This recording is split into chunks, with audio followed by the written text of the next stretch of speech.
नमस्कार साथियों, मेरा नाम है अशोक पांडे और मेरे चैनल जेआईबी विद अशोक पे आपका स्वागत है। फ्रेंड्स, आज हम इंडियन इकोनॉमी के मॉड्यूल सी में चैप्टर नंबर 26 स्टार्ट करेंगे। ये इसका पार्ट 1 है। पूरा चैप्टर आपका इंश्योरेंस कंपनीज़ के बारे में है। ठीक है, तो हम यहाँ पर इंश्योरेंस के बारे में समझने सीखने वाले हैं।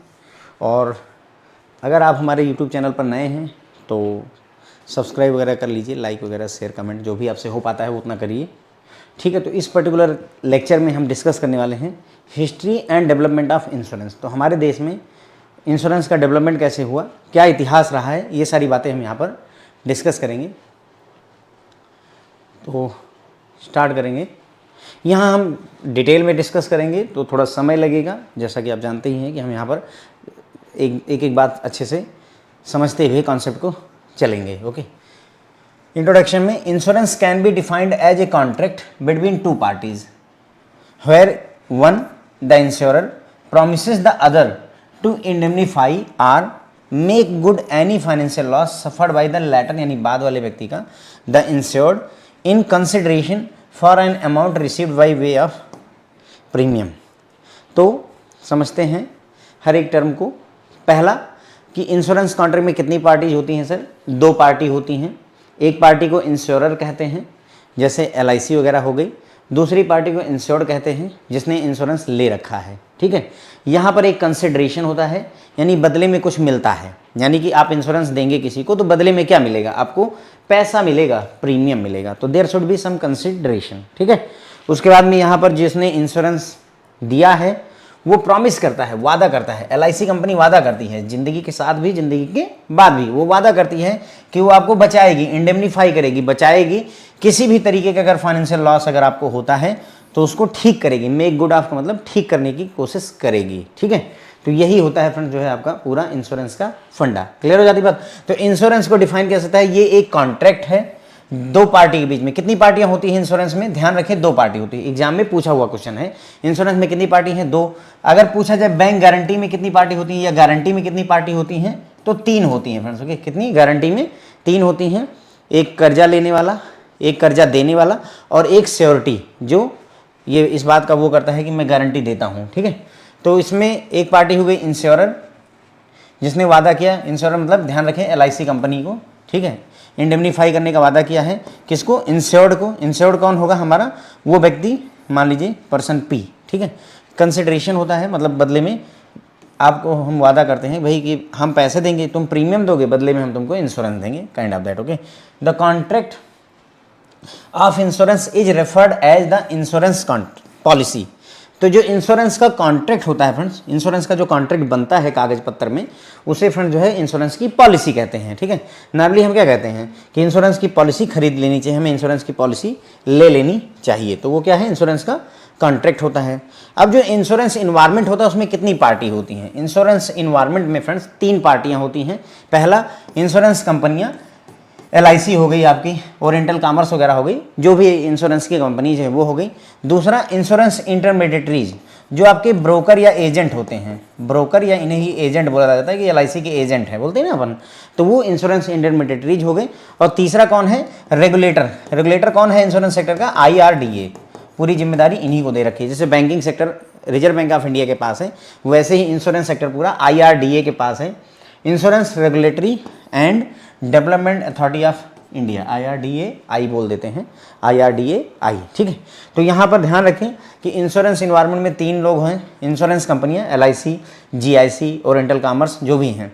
उसके बाद में इंश्योरेंस इंटरमीडिएटरी, जिसमें आपके एजेंट वगैरह आ जाते हैं, और फिर रेगुलेटर यानी कि IRDA आ जाता है। ओके, तो फ्रेंड्स ये हो गई थोड़ी बातें हमारी इंश्योरेंस को लेकर के। तो इसमें हमने इंश्योरेंस में देखा कि इंश्योरेंस क्या होता है? एक कॉन्ट्रैक्ट होता है। कितने लोग होते हैं? दो पार्टियां होती हैं इसमें। एक इंश्योरर होता है जो इंश्योरेंस देता है, और एक इंश्योर्ड होता है जिसका इंश्योरेंस किया जाता है, जो इंश्योरेंस खरीदता है। ठीक है, यहाँ एक कंसिडरेशन होता है, कंसिडरेशन के तौर पर प्रीमियम पे करना पड़ता है हमें। LIC की किस्तें भरनी पड़ती है, वही प्रीमियम हो गया। ओके, जो कॉन्ट्रैक्ट है इंश्योरेंस का उसे इंश्योरेंस पॉलिसी कहा जाता है। इंश्योरेंस के कॉन्ट्रैक्ट को इंश्योरेंस पॉलिसी कहा जाता है। ठीक है, उसके बाद में इंश्योरेंस इन्वायरमेंट में तीन पार्टियां होती हैं, इंश्योरेंस कंपनियां होती हैं, इंश्योरेंस के इंटरमीडिएटरीज होते हैं और रेगुलेटर होते हैं। कुल मिला के तीन पार्टीज होती हैं। इसमें रेगुलेटर कौन है? IRDA। अगर आपसे पूछा जाए इंश्योरेंस को कौन मैनेज करता है, हु इज़ द रेगुलेटर, तो आपका IRDA हो जाएगा। अब थोड़ा बात करेंगे history and development of insurance की, पूरा advent of modern insurance company, यानी कि मॉडर्न इंश्योरेंस कंपनियां कैसे आई हैं, तो थोड़ा ब्रीफ में चलेंगे अंग्रेजों के समय पे और फिर धीरे धीरे मॉडर्न टाइम पर आएंगे। The year 1880 saw the advent of life insurance business in India with the establishment of Oriental Life Insurance Company in Calcutta. This company however failed in 1834। तो सबसे पहले इंश्योरेंस बिजनेस की शुरुआत हुई जब oriental life insurance company establish की गई कोलकाता यानी कलकत्ता में 1818 में, ठीक है। 1818 में कंपनी बाद में फेल हो गई। 1870 जो है सादा enactment of British insurance act, 1870 में 1870 में ब्रिटिश इंश्योरेंस एक्ट बनाया जाता है। और in last 3 decades of the 19th century the Bombay mutual, Oriental and Empire of India were started in Bombay Presidency. तो 1870 में ब्रिटिश इंश्योरेंस एक्ट बनता है और उसके बाद में 3 कंपनियां बॉम्बे म्यूचुअल, ओरिएंटल और एम्पायर ऑफ इंडिया स्टार्ट की गई बॉम्बे प्रेसिडेंसी में, ठीक। Life, the Indian life assurance company act 1912 जो है was the first statutory measure to regulate the life insurance business. तो लाइफ इंश्योरेंस बिजनेस को मैनेज करने के लिए पहला जो प्रयास किया गया है वो Indian life assurance company act 1912 के द्वारा किया गया था, ठीक है, यानी कि कानून लाया गया इसके लिए बेसिकली। फिर 1928 में in 1928 the Indian insurance companies act enact किया गया था, बनाया गया था to enable the government to collect statistical information about both life and non life business transaction in India by Indian and foreign insurance including provident insurance societies, ठीक है। तो 1928 में एक्ट आता है कौन सा, इंडियन इंश्योरेंस कंपनीज एक्ट लाया जाता है 1928 में। उद्देश्य ये था कि गवर्नमेंट इकट्ठा कर सके डेटा, जानकारी लाइफ इंश्योरेंस से रिलेटेड, नॉन लाइफ इंश्योरेंस से रिलेटेड। लाइफ इंश्योरेंस मतलब ज़िंदगी से रिलेटेड, अगर मैं अपना इंश्योरेंस करवाता हूँ तो लाइफ इंश्योरेंस है, लेकिन मैं ये जो टीवी पे पढ़ा रहा हूँ इसका इंश्योरेंस करवा दूँ, जिस घर में रहता हूँ उसका इंश्योरेंस करवा दूँ, जो मोबाइल लिया उसका इंश्योरेंस करवा दूँ, तो उसमें ज़िंदगी नहीं होती, तो वो नॉन लाइफ इंश्योरेंस होते हैं, ठीक है। तो नॉन लाइफ इंश्योरेंस और लाइफ इंश्योरेंस का डेटा इकट्ठा करना, जिसमें इंडियन इंश्योरेंस वाली कंपनियाँ, विदेशी इंश्योरेंस वाली कंपनियाँ और इसके अलावा जो है सोसाइटी जो थी इंश्योरेंस की, उनसे डेटा इकट्ठा करने का उद्देश्य था। इंडियन इंश्योरेंस कंपनीज एक्ट 1928 का ये टारगेट था। In 1938 with a view to protecting the interest of the insurance public the earlier legislation was consolidated and amended by the insurance act 1938, ठीक है। तो पब्लिक, जो जनरल पब्लिक है उसका interest बचाने के लिए जो पुराने जितने भी कानून थे उन सबको इकट्ठा करके इंश्योरेंस एक्ट 1938 लाया गया, ठीक है, with comprehensive provision for effective control over the activities of insurance. जो भी इंश्योरेंस कंपनी है उनके ऊपर अच्छा कंट्रोल लाने के लिए इंश्योरेंस एक्ट 1938 लाया गया, ठीक है। An ordinance was issued on 19 January 1956 nationalising the life insurance sector and life insurance corporation came into existence in the same year. यानी कि 1956 में जा करके जो लाइफ इंश्योरेंस सेक्टर था उसका नेशनलाइजेशन किया गया, जैसे बैंकों का राष्ट्रीयकरण किया गया था, नेशनलाइजेशन किया गया था, उसी तरीके से इसका इंश्योरेंस सेक्टर का भी नेशनलाइजेशन 1956 में किया गया। और इसी समय लाइफ इंश्योरेंस कॉरपोरेशन जो है LIC एग्जिस्टेंस में आता है, ठीक है। LIC में क्या हुआ, द LIC ऑब्जर्व, यानी LIC जब बनी तो उसने 154 इंडियन कंपनियां, 16 जो है विदेशी कंपनियां और 75 जो है सोसाइटी जो थी, प्रोविडेंट सोसाइटीज थी जो इंश्योरेंस करती थी, इन सब को मिला करके टोटल मिला करके 245 इंडियन और फॉरेन इंश्योरर को मिला करके LIC का उद्भव होता है, जन्म होता है। बात मेरी समझ में आई, ठीक है। तो LIC में जब LIC बनी तो उसने 154 इंडियन कंपनियों को खा लिया, 16 विदेशी कंपनियां और 75 जो सोसाइटीज़ थी जो इंश्योरेंस प्रोवाइड करती थी उन सबको खा करके 245 कंपनियां खा गई कुल मिला करके, एक तरीके से कह लीजिए इंश्योरेंस को खा करके LIC का उद्भव होता है, ठीक है। मतलब मर्ज कर लिया इसने। LIC had monopoly till the late 1990, 1990 तक LIC इकलौती थी, मोनोपोली चलती थी और कोई इंश्योरेंस देने वाला था ही नहीं, क्योंकि भाई ये सबको तो डकार करके बैठी हुई 245 कंपनियां खा के बैठी हुई तो इसकी अकेले चलेगी ही, ठीक है। और 1990 के बाद में इंश्योरेंस सेक्टर में जब प्राइवेट कंपनियां आनी शुरू हुई, प्राइवेट सेक्टर को अलाउ किया गया इंश्योरेंस में, तब जाकर के LIC की मोनोपोली यहाँ से ख़त्म होती है, ठीक है। तो ये इतनी बातें जो हमने की लाइफ इंश्योरेंस कॉरपोरेशन LIC की करी, यानी कि लाइफ से रिलेटेड इंश्योरेंस की बात की है। अब हम जनरल इंश्योरेंस की बात करेंगे किसकी? General insurance. क्या फ़र्क है? लाइफ इंश्योरेंस में व्यक्ति का इंश्योरेंस होता है जिसके अंदर जान होती है, जिंदा रहता है, ठीक है। और जनरल इंश्योरेंस में हर चीज़ का इंश्योरेंस, कार का इंश्योरेंस, घर का इंश्योरेंस, बाइक का इंश्योरेंस, फ्रिज का, टीवी का, कूलर का, मोबाइल का, वटेवर है। तो general insurance in India has its root in establishment of Triton insurance company limited in 1850 in Calcutta by British. तो ब्रिटिश द्वारा 1850 में ट्राइटन इंश्योरेंस कंपनी लिमिटेड को इस्टेब्लिश किया गया था। कब? 1850 में। और वहीं से जनरल इंश्योरेंस की शुरुआत होती है, यानी कि ज़िंदगी के अलावा अन्य चीज़ों की भी जो है इंश्योरेंस करने की बात यहाँ पर हुई है। In 1907 the Indian mercantile insurance limited was setup.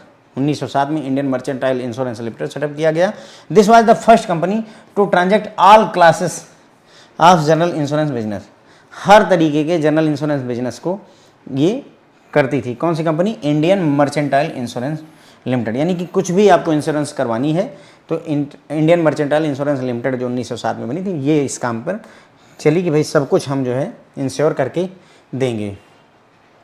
फिर आती है बात कि जनरल इंश्योरेंस काउंसिल, जो कि एक विंग है इंश्योरेंस एसोसिएशन ऑफ इंडिया, 1957 में सेटअप की गई। और this council framed a code of conduct for ensuring fair conduct and sound business practices, ठीक है।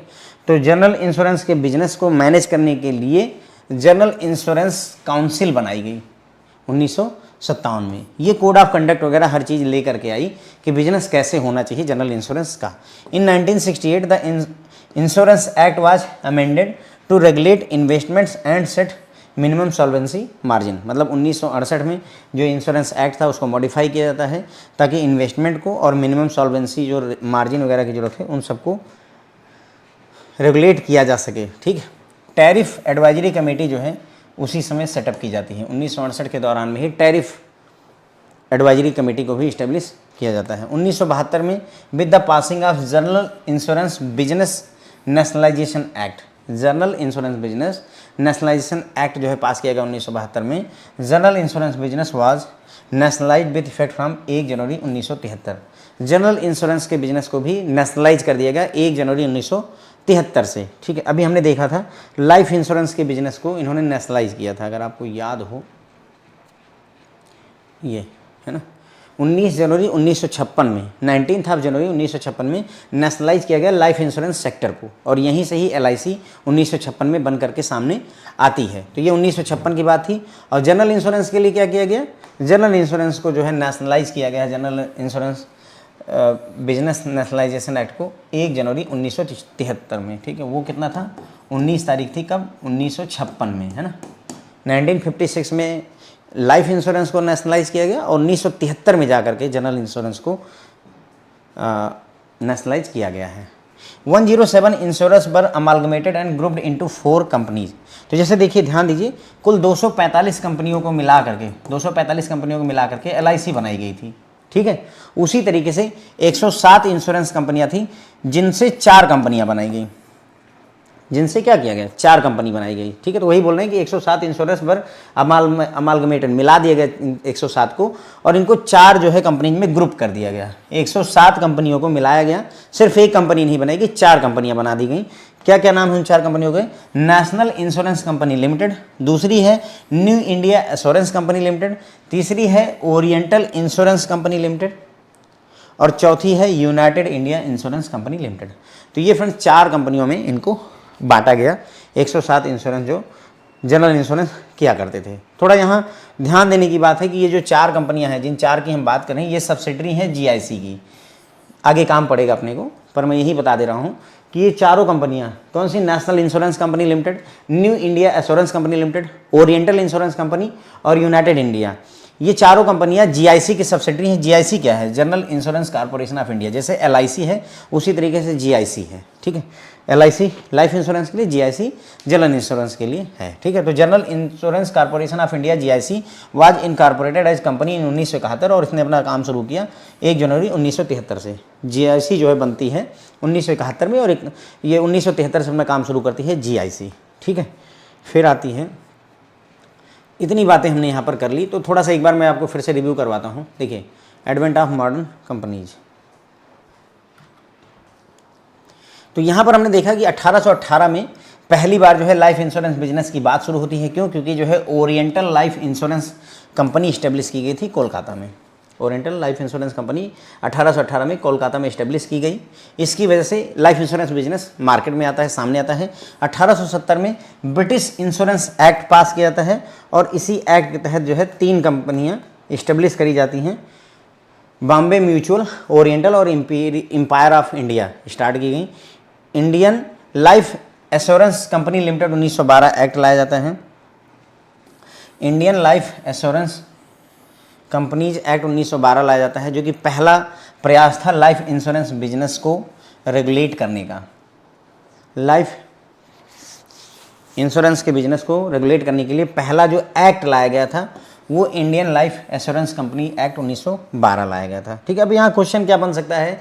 ये बन सकता है कि पहली बार लाइफ इंश्योरेंस का शुरुआत कहाँ से हुई? तो ओरिएंटल लाइफ इंश्योरेंस कंपनी के आने से 1818 में शुरू हुई। पहला एक्ट कौन सा था जिसने जो है लाइफ इंश्योरेंस बिजनेस को मान्यता दी एक तरीके से? तो Indian life assurance companies act 1912 act लाया गया था। इसने लाइफ इंश्योरेंस बिजनेस को मान्यता दी। फिर 1928 में इंडियन इंश्योरेंस कंपनीज एक्ट लाया गया। फिर यही 1938 में मॉडिफाई करके इंडियन इंश्योरेंस कंपनीज एक्ट 1938 बना। यही फाइनल एक्ट बना जिसने सब कुछ किया हुआ है। लेकिन 1928 में इंडियन इंश्योरेंस कंपनीज एक्ट आया, जिसमें लाइफ और नॉन लाइफ रिलेटेड डेटा इकट्ठा करने की बात की गई कि इंडियन कंपनी से, विदेशी कंपनी से, इंश्योरर लिखा उसको मैं कंपनी बोल दे रहा हूँ, बात एक ही है। ठीक है, और जो सोसाइटी थी प्रोविडेंट इंश्योरेंस सोसाइटी, इनसे डेटा इकट्ठा करने की बात की। 1938 में फिर एक्ट को मॉडिफाई किया गया, पुराने एक्ट को अमेंड किया गया और इंश्योरेंस एक्ट 1938 लाया गया, जो कि कॉम्प्रिहेंसिव है और इंश्योरेंस की एक्टिविटीज़ को कंट्रोल करने में सफिशिएंट है। फिर एक ऑर्डिनेंस लाया गया 19 जनवरी 1956 को, जिसमें जो है लाइफ इंश्योरेंस सेक्टर को नेशनलाइज किया गया। तो अगर पूछा जाए कि लाइफ इंश्योरेंस सेक्टर को नेशनलाइज कब किया गया था? 19 जनवरी 1956 को इसको नेशनलाइज किया गया था।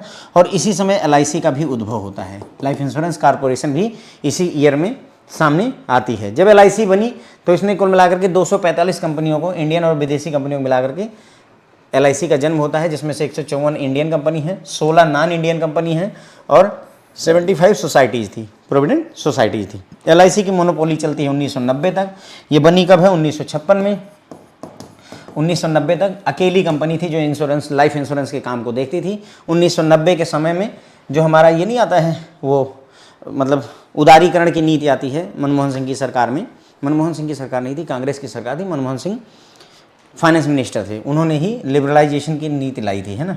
ग्लोबलाइजेशन वगैरह यहीं पर हुआ था। तो उस समय जो है प्राइवेट सेक्टर को भी LIC मतलब जो है लाइफ इंश्योरेंस के बिजनेस में अलाउ किया गया था। ठीक है, तो यहाँ तक जितनी अभी तक बातें करी हमने, ये लाइफ इंश्योरेंस की बात की। अब हम जो बातें कर रहे हैं वो जनरल इंश्योरेंस की यहाँ से शुरू होती है। देखो फिर से हम 1850 में चले गए, ध्यान दो इस बात को ना। पहले हमने शुरुआत कहाँ से की थी? अगर आपको याद हो, वहाँ पे 1818 में एक कंपनी बनी ओरिएंटल इंश्योरेंस, LIC में यानी लाइफ वाले में 1818 में एक कंपनी बनी जिससे इंश्योरेंस का काम शुरू हुआ।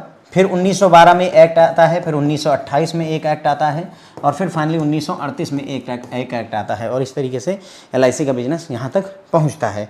उसके बाद में 1956 में नेशनलाइजेशन होता है और यहीं पर LIC बनकर आती है और 1990 तक इसकी मोनोपोली चलती है। इतनी बातें हमने यहाँ पर डिस्कस कर ली हैं। अब फिर से शुरू है जनरल इंश्योरेंस के बारे में। जनरल इंश्योरेंस की शुरुआत कहाँ से हुई? तो 1850 में एक कंपनी इस्टेब्लिश होती है, ट्राइटन इंश्योरेंस कंपनी लिमिटेड। ठीक है, कोलकाता में, और ब्रिटिश यानी अंग्रेजों द्वारा इसे इस्टेब्लिश किया जाता है। 1907 में इंडियन मर्चेंटाइल इंश्योरेंस लिमिटेड आती है। यानी जनरल इंश्योरेंस की शुरुआत ट्राइटन इंश्योरेंस कंपनी लिमिटेड ने कर दी थी, लेकिन इंडियन मर्चेंटाइल इंश्योरेंस लिमिटेड जो थी, इसने सब तरीके के जनरल इंश्योरेंस का काम करना शुरू कर दिया था, ऑल क्लासेस। बस इसकी ये खासियत है। ये हो सकता है कुछ खास जो है इंश्योरेंस प्रोवाइड करते रहे होंगे जनरल इंश्योरेंस में भी, लेकिन इसने सारे तरीके के इंश्योरेंस के काम किए 1907 में जो इस्टेब्लिश हुई थी। उसके बाद में फिर इसको भी रेगुलेट करने के लिए गाइडलाइन लाई गई होंगी। उसके तहत ही जनरल इंश्योरेंस काउंसिल को इस्टेब्लिश किया गया 1957 में। और इसका उद्देश्य क्या था कि कोड ऑफ कंडक्ट वगैरह बताना कि कैसे बिजनेस किया जाना है, कस्टमर के साथ फेयर कैसे रहना है, सही बिजनेस कैसे करना है। ठीक, 1968 आता है, द इंश्योरेंस एक्ट को अमेंड किया गया ताकि जो है इन्वेस्टमेंट को और मिनिमम सॉल्वेंसी मार्जिन वगैरह को रेगुलेट किया जा सके। टैरिफ एडवाइजरी कमेटी इस्टेब्लिश की गई थी कब? इसी 1968 के दौरान ही। फिर आती है बात कि 1972 में general insurance business act, general insurance business act को पास किया जाता है, जिससे जनरल इंश्योरेंस का जो बिजनेस है वो नेशनलाइज हो जाता है। कब से? 1 जनवरी 1973 से। 1 जनवरी 1973 से जनरल इंश्योरेंस का बिजनेस भी आपका नेशनलाइज हो जाता है, ठीक है। जबकि लाइफ इंश्योरेंस वाला कब हुआ था? 1956 में नेशनलाइज कर दिया गया था। ये कब नेशनलाइज हो रहा है जनरल इंश्योरेंस? 1973 में, 1 जनवरी 1973 से ये नेशनलाइज हो जा रहा है, ठीक है। उसके बाद में जितनी भी, चूँकि नेशनलाइज किया गया तो जैसे वहाँ पर LIC बन करके आती है, उसी तरीके से यहाँ पर GIC बनकर आती है, जिसमें 4 सब्सिडरी आती हैं। 107 इंश्योरेंस को, इंश्योरर जो थे, कंपनियाँ थी, उनको अमालगमेट करके 4 ग्रुप में बांट दिया इन्होंने। 4 ग्रुप में 4 कंपनियाँ निकल करके आई। National insurance company, New India assurance company, oriental insurance company, United India insurance company. ये 4 कंपनियों में, 4 मतलब जो है सब्सिडरीज में इनको बांट दिया गया, 4 ग्रुप में इनको बांट दिया गया 107 इंश्योरेंस को। ये जो चारों कंपनियां की बात हमने करी, ये सभी के सभी GIC की सब्सिडरी हैं। GIC क्या है? General insurance corporation of India. जैसे LIC वैसे ही GIC है, ठीक है। ये 1971 में इनकॉर्पोरेट हुई और इसने अपना काम 1 जनवरी 1973 से शुरू कर दिया था, ठीक है। तो ये बातें हो गई फ्रेंड्स हमारी। मॉडर्न डेवलपमेंट में अगर हम बात करें, जो सबसे ज़्यादा पूछा जाने वाला क्वेश्चन है आपका वो ये है फ्रेंड्स कि श्री RN मल्होत्रा कमेटी किससे रिलेटेड है। तो जैसे नरसिम्हन कमेटी आई हुई थी फाइनेंशियल सेक्टर के रिफॉर्म के लिए, उसी तरीके से RN मल्होत्रा कमेटी लाई गई थी इंश्योरेंस सेक्टर के रिफॉर्म के लिए। बहुत पूछा जाने वाला सवाल है, okay. Modern development in the insurance industry, insurance industry में तो 1993 में government set up a committee under chairmanship of Shri RN Malhotra, जो कि RBI के गवर्नर थे, former governor of RBI, to propose recommendation for reform in insurance sector. Insurance sector में reform के लिए कमेटी बनाई गई जो है श्री RN मल्होत्रा जी की अध्यक्षता में, जो कि पहले RBI के गवर्नर रह चुके हैं, ठीक है। तो इन्होंने अपनी रिपोर्ट सबमिट करी कब? 1994 में, जहाँ पर इन्होंने बताया कि प्राइवेट सेक्टर को परमिट किया जाना चाहिए इंश्योरेंस इंडस्ट्री में एंट्री करने के लिए। यानी कि अगर सवाल पूछा जाए कि प्राइवेट सेक्टर का कंपनियां जो है किस कमेटी के रिकमेंडेशन पर आई हैं, तो ये RN Malhotra, sorry RN Malhotra नहीं, SN मल्होत्रा कमेटी की रिकमेंडेशन पर नहीं RN ही है, श्री RN मल्होत्रा कमेटी की रिकमेंडेशन पर ही प्राइवेट सेक्टर की कंपनियों को अलाउ किया गया था, ठीक है। दूसरा IRDA भी इन्हीं की रिकमेंडेशन पर बना है, जो इनका रेगुलेटर है इंश्योरेंस सेक्टर का, वो भी जो है इसी कमेटी की रिकमेंडेशन, RN मल्होत्रा कमेटी की रिकमेंडेशन पर ही बना है, ठीक है। Following the recommendation of Malhotra committee report in 1999 insurance regulatory and development authority IRDA was constituted as a autonomous body to regulate and develop the insurance industry, ठीक है। तो ये हो जाती है बात हमारी। तो हम देखो 2 बातें हैं, एक तो RN मल्होत्रा कमेटी किससे रिलेटेड है, RN मल्होत्रा कमेटी किससे रिलेटेड है, तो सर ये रिलेटेड है इंश्योरेंस सेक्टर से, पहला सवाल। दूसरा सवाल ये कि प्राइवेट कंपनियों को अलाउ किया गया इंश्योरेंस सेक्टर में किसकी रिकमेंडेशन पर? RN मल्होत्रा कमेटी की रिकमेंडेशन पर। तीसरा IRDA का एस्टेब्लिशमेंट किस कमेटी की रिकमेंडेशन पर हुआ? तो RN मल्होत्रा कमेटी की रिकमेंडेशन पर हुआ। तो ये तीनों अच्छे क्वेश्चन है अपने आप में, okay. IRDA was incorporated as a statutory body in April 2000। Statutory body यानी कि संवैधानिक बॉडी बोलते हैं, संवैधानिक बॉडी हो जाती है। अगर स्टैट्यूटरी बॉडी ना हो तो क्या होगा? स्टैट्यूटरी बॉडी ना हो तो जैसे मैं खुद अपनी एक यूनियन बना लूँ, मैं बोलूँ कि मैं इंश्योरेंस सेक्टर का हेड हूँ, नहीं हो सकता। क्यों? क्योंकि मुझे कोई अधिकार नहीं प्राप्त हैं। जब वो स्टैट्यूटरी बॉडी में बदल जाता है, अगर मुझे यही सरकार अधिकार दे दे कि हाँ भाई तुम संवैधानिक तौर पर तुम्हें मान्यता है कि तुम बॉस हो, तो मैं हो जाऊँगा। वही बात यहाँ पर होती है कि स्टैट्यूटरी बॉडी इसीलिए बनाई जाती है, okay. The key objectives of IRDA include promotion of competition so as to enhance customer satisfaction through increased consumer choices and lower premiums while ensuring the financial security of the insurance market। तो IRDA का उद्देश्य क्या था? Promote करना competition को, यानी कि कई सारी कंपनियां हों, कई सारी इंश्योरेंस देने वाले हों, ताकि कंपटीशन बढ़े, जिससे कस्टमर का संतुष्टि बढ़े। कस्टमर की संतुष्टि कैसे बढ़ेगी? उसके पास बहुत सारी चॉइसेस हों, इस कंपनी से करवा लूँ कि उस कंपनी से करवा लूँ, और लोअर प्रीमियम पे करे वो। कई सारी कंपनियां होंगी तो प्रीमियम भी कम रहेगा, ठीक है। और साथ ही साथ में फाइनेंशियल सिक्योरिटी इंश्योरेंस मार्केट की भी मेंटेन करनी है, यानी ऐसा नहीं कि कोई लेकर भाग जाए, जो है इंश्योरेंस किया और फिर पैसा लेकर भाग जाए। This should not happen. ये IRDA का उद्देश्य था।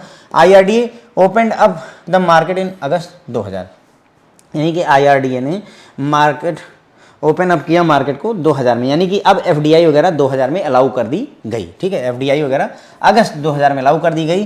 फॉरेन कंपनियां अलाउ किया गया 26% की ओनरशिप। शुरू में 26% थी, अभी फ्रेंड्स ये 100% है। अभी विदेशी कंपनियां इंश्योरेंस सेक्टर में 100% इन्वेस्ट कर सकती हैं। जब शुरुआत हुई थी तो सर जो है केवल 26% अलाउ था फॉरेन डायरेक्ट इन्वेस्टमेंट, ठीक है।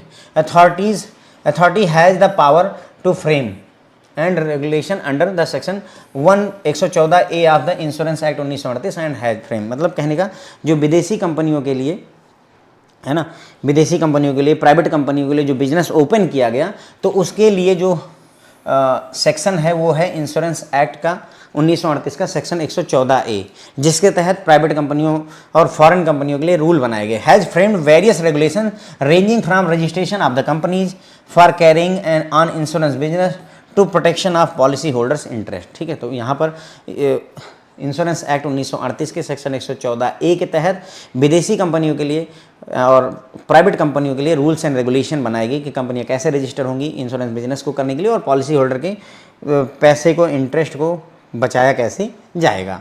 इन December 2000 the subsidiaries of the general insurance corporation of India were restructured as independent companies and at the same time GIC was converted into national reinsurer. देखो यहाँ पर ध्यान दो इस बात को, कह रहे हैं कि दिसंबर 2000 में जो general insurance corporation of India यानी GIC की जो सब्सिडरी थी, आपको याद है 4 सब्सिडरी मैंने आपको बताया था एक नोट में लिख करके, तो वही बता रहा है कि वो जो 4 सब्सिडरी थी GIC की उनको रीस्ट्रक्चर किया इन्होंने सन 2000 में, और रीस्ट्रक्चर करके क्या किया, इंडिपेंडेंट कंपनी का दर्जा दे दिया गया इनको, उन्हें इंडिपेंडेंट कंपनी घोषित कर दिया गया, ठीक है। पहले वो क्या थी, GIC की सब्सिडरी थी पहले, अब वो क्या हो गई, खुद अपने आप में एक कंपनी है, चारों की चारों अलग अलग कंपनियों का दर्जा पा चुकी हैं। और साथ ही साथ इसी समय GIC को जो है कन्वर्ट कर दिया गया नेशनल री इंश्योरर में। अब री इंश्योरर कौन होता है आगे हम आने वाले लेक्चर में डिस्कस करेंगे। ऐसे समझ लीजिए जैसे रीफाइनेंस होता है, ठीक है, फाइनेंस होता है पहले, फिर रीफाइनेंस होता है। क्या मतलब है, जैसे फाइनेंस का मतलब आप PNB के पास गए और PNB ने आपको 10 लाख का लोन दे दिया, तो ये फाइनेंस मिल गया आपको। अब PNB के पास पैसे नहीं है तो वो नाबार्ड के पास चला गया और नाबार्ड ने PNB को पैसे दे दिए, तो ये रीफाइनेंस किया। किसने, नाबार्ड ने रीफाइनेंस किया, यानी जो फाइनेंस बांट रहा है उसको फाइनेंस देना, रीफाइनेंस हो गया। उसी तरीके से जैसे LIC है, अब LIC ने इंश्योरेंस किया मेरा 1 करोड़ का, मान लेते हैं मेरा इंश्योरेंस 1 करोड़ का, LIC ने मतलब जो है खुद का इंश्योरेंस यानी कि मेरा ही इंश्योरेंस एक और जगह से करवा रखा है, तो ये री इंश्योरेंस का कॉन्सेप्ट होता है। थोड़ा समझ में कम आ रहा होगा, पूरा टॉपिक है, हम वहाँ पर डिटेल में चर्चा करेंगे। अभी के लिए बस इतना समझ लीजिए कि इंश्योरेंस का इंश्योरेंस करना री इंश्योरेंस कहलाता है, बस बेसिकली, ठीक है। इतना ही समझकर हम आगे निकल चलेंगे, ओके। तो ठीक है, तो हमने यहाँ पर क्या क्या बातें की सर, हमने बात की कि श्री RN मल्होत्रा जी की कमेटी बनाई गई इंश्योरेंस सेक्टर के रिफॉर्म के लिए। तो पहला सवाल, RN मल्होत्रा कमेटी किससे रिलेटेड है, इंश्योरेंस सेक्टर से रिलेटेड है। इनकी रिकमेंडेशन पर ही प्राइवेट कंपनियों को अलाउ किया गया इंश्योरेंस इंडस्ट्री में, इन्हीं की रिकमेंडेशन पर, और इन्हीं के रिकमेंडेशन पर IRDA को इस्टेब्लिश किया गया, insurance regulatory and development authority, IRDA को इन्हीं के रिकमेंडेशन पर इस्टेब्लिश किया गया, ठीक है। IRDA को सर जो है स्टैट्यूटरी बॉडी के तौर पर इनकॉर्पोरेट किया गया अप्रैल 2000 में। IRDA का उद्देश्य क्या है, अगर पूछ ले एग्जाम में, तो इनका उद्देश्य है कंपटीशन को बढ़ावा देना इंश्योरेंस सेक्टर में, साथ ही साथ में कस्टमर के सेटिस्फैक्शन को बढ़ाना। कैसे सेटिस्फैक्शन बढ़ाएंगे, कंज्यूमर का चॉइसेस बढ़ा करके, ज़्यादा ऑप्शंस मिले, ज़्यादा कंपनियाँ रहें, प्रीमियम कम देना पड़े, और साथ ही साथ में कोई पैसा लेकर भाग ना पाए, फाइनेंशियल सिक्योरिटी वगैरह प्रोवाइड करना। फिर IRDA ने 2000 में फॉरेन कंपनीज़ के लिए, है ना, open the market in August 2000 में जो फॉरेन कंपनियों के लिए भी हमारे जो है मार्केट को ओपन किया गया IRDA द्वारा। फॉरेन कंपनियों को अलाउ किया गया 26% तक का मालिकाना हक लेने का अधिकार इनको दिया गया। अभी कितना है, 100% है। तो इसके लिए जो है जो अथॉरिटी मिली इनको, इंश्योरेंस एक्ट 1938 का सेक्शन 114A है, जिसके तहत जो प्राइवेट कंपनियां हैं, जो फॉरेन कंपनियां हैं, उनसे रिलेटेड रूल्स एंड रेगुलेशंस बनाए गए। दिसंबर 2000 में जो GIC की 4 सब्सिडरी थी उनको रीस्ट्रक्चर करके इंडिपेंडेंट कंपनी का दर्जा दे दिया गया। अब चारों की चारों अलग अलग कंपनियां हैं, जैसे LIC है वैसे ही नेशनल इंश्योरेंस इंडिया लिमिटेड, ऐसे करके कंपनियां 4 बनी, okay.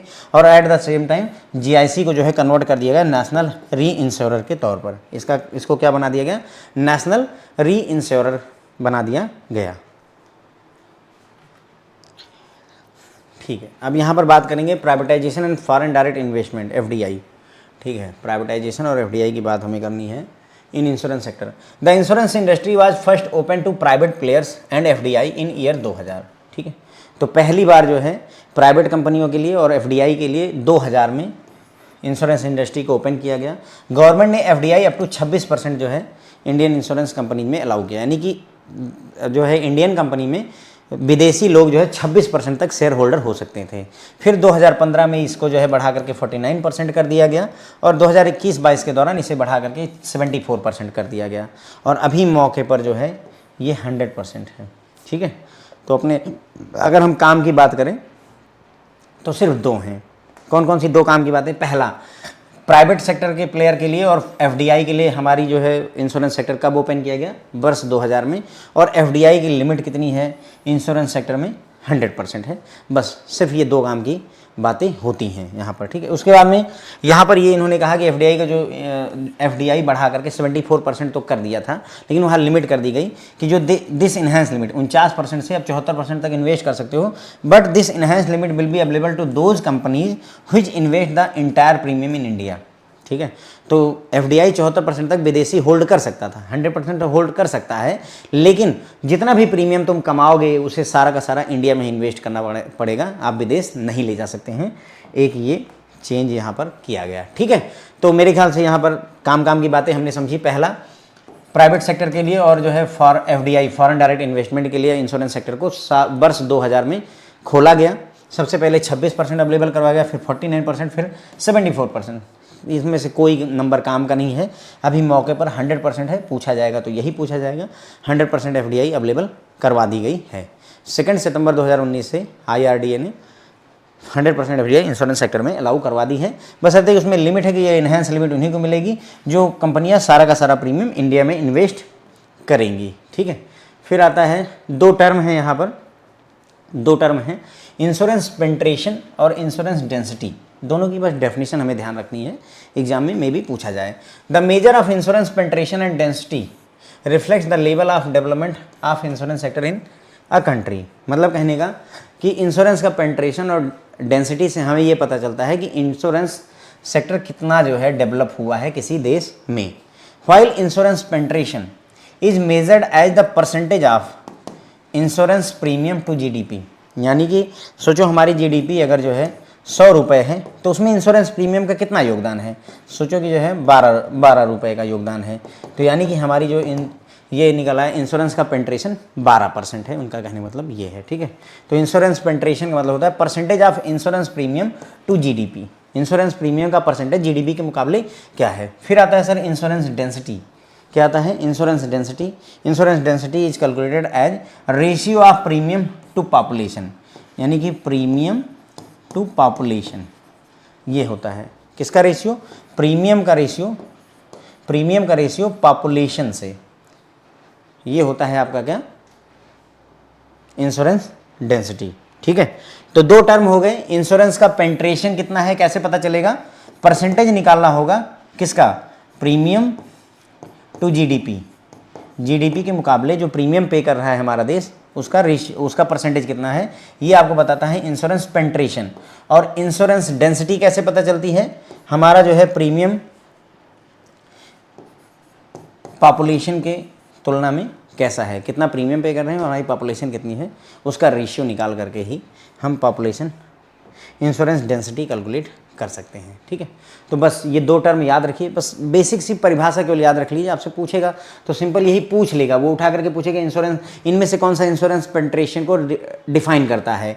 Insurance percentage of insurance premium to GDP, percentage of insurance premium to GNP, है ना, percentage of insurance premium to population, ऐसे करके 4 ऑप्शन आपको बना करके वो दे देगा। ठीक है, तो बस ये याद रखने की जरूरत है। फिर है हमारा अगला टॉपिक और ये लास्ट टॉपिक है, number of insurance company operating in India. हमारे देश में कितनी इंश्योरेंस कंपनी ऑपरेट कर रही हैं उसके बारे में है। बुक में जो डेटा दिया है वो पुराना है, 19-20 का डेटा दिया है। मैं आपके लिए लेटेस्ट डेटा थोड़ा लेकर आया हूँ, 2023-24 की जो रिपोर्ट अवेलेबल है आईआरडीए की। ठीक है, तो बुक में जो डेटा है उससे ये मैच नहीं होगा, थोड़े से चेंजेज हैं। ओके, तो ये है डेटा हमारा। तो यहाँ पर देखिए insurer registered in India as on 31 March 2024। इसमें देखिए 26 लाइफ इंश्योरर हैं, 25 जनरल इंश्योरेंस हैं, 8 जो है आपकी स्टैंड अलोन हेल्थ इंश्योरर हैं, और 12 जो है 12 हैं आपके री इंश्योरर और FRBMs, और 2 जो है स्पेशलाइज्ड इंश्योरर हैं। ठीक है, तो ये कुल मिला करके नंबर्स हैं। अगर आपको यहाँ नहीं समझ में आता तो ये देखिए, ज़्यादा समझ में आएगा यहाँ पर थोड़ा ज़्यादा समझ में आएगा। देखिए type of insurer, public sector कितने, प्राइवेट सेक्टर कितने और टोटल कितने। देखिए लाइफ इंश्योरेंस के लिए कितने ऑप्शन अवेलेबल हैं सर, 26 ऑप्शन अवेलेबल हैं, जिसमें से एक जो है पब्लिक सेक्टर का है और 25 जो है प्राइवेट सेक्टर के हैं। जो पब्लिक सेक्टर का है आपको पता ही है, ये LIC है, और बाकी 25 और कंपनियां हैं जो लाइफ इंश्योरेंस देती हैं। जनरल इंश्योरेंस देने के लिए 4 कंपनियाँ हैं और 21 हैं प्राइवेट में, कुल मिलाकर के 25 कंपनियां हैं। 4 वही आपको याद होगा जनरल इंश्योरेंस की, जो 4 सब्सिडरी थी, बाद में जनरल वो इंडिपेंडेंट कंपनी बनाएंगे, तो 4 वो कंपनियां और 21 जो है प्राइवेट सेक्टर, कुल मिलाकर के 25 ऑप्शन अवेलेबल हैं कस्टमर के पास में। स्पेशलाइज्ड इंश्योरेंस के लिए 2 कंपनियां अवेलेबल हैं, वो भी पब्लिक सेक्टर में ही हैं। स्टैंड अलोन हेल्थ इंश्योरेंस करने वाली सिर्फ 8 कंपनियां हैं और 8 की 8 प्राइवेट सेक्टर में आती हैं। री इंश्योर करने के लिए, जैसे GIC को री इंश्योरर बनाया गया था, री इंश्योर करने के लिए, और FRVs मतलब होता है फॉरेन री इंश्योरेंस ब्रांच, यानी कि विदेशी री इंश्योरर या हमारे देश के जो री इंश्योरर हैं, ये कुल मिलाकर के 12 री इंश्योरेंस करने वाले लोग हैं। एक GIC आपका पब्लिक सेक्टर का हो गया, बाकी 11 प्राइवेट सेक्टर के हो गए। ठीक है, तो कुल मिलाकर के हमारे देश में कंपनियां हैं 73 जो इंश्योरेंस में डील करती हैं, जिसमें से 8 जो है आपकी आ जाती हैं कहाँ से, सरकारी विभाग की, और 65 प्राइवेट कंपनियां हैं। ठीक, इसमें से देखो ये आपका सर LIC हो जाता है, ये आपकी वो जो 4 कंपनियां हमने बात की थी GIC की 4 सब्सिडरी की, ये 2 देखनी पड़ेंगी, मुझे नहीं पता है। ठीक है, और री इंश्योरेंस में एक है GIC आपकी। इतना मायने नहीं रखता कि हम ये सब रटें, क्योंकि भाई देखो 25 कंपनी 21 कंपनी कौन याद रखे, लेकिन थोड़ा सा ध्यान, अगर तुम्हें ध्यान रह जाता है तो बेहतर है, नहीं रह जाता तो भी जो अपना मेन एजेंडा है वो ध्यान रखिए, काम चल जाएगा अपना। ठीक है, तो बस यहीं पर बात खत्म हो जाती है सर। मैंने आपको ये इंश्योरेंस पेंट्रेशन, इंश्योरेंस डेंसिटी समझा दी। कंपनियों की मैंने IRDA की रिपोर्ट आपको दी, जिसमें हमने दिखाया आपको कि भाई जो है 26 लाइफ इंश्योरेंस कंपनियां हैं, 25 जनरल इंश्योरेंस की है, 8 स्टैंड अलोन हेल्थ इंश्योरेंस, यानी अकेले सिर्फ हेल्थ इंश्योरेंस देती हैं।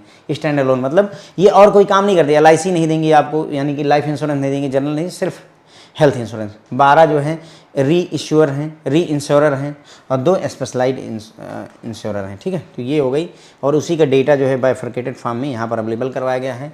जो है लाइफ इंश्योरेंस करने के लिए 26 कंपनियां हैं, जनरल इंश्योरेंस के लिए 25 कंपनियां हैं, स्पेशलाइज्ड के लिए 2 हैं, सिर्फ हेल्थ के लिए 8 हैं, और री इंश्योरेंस और फॉरेन री इंश्योरेंस में 12 कंपनियां कुल मिलाकर के आ जाती हैं।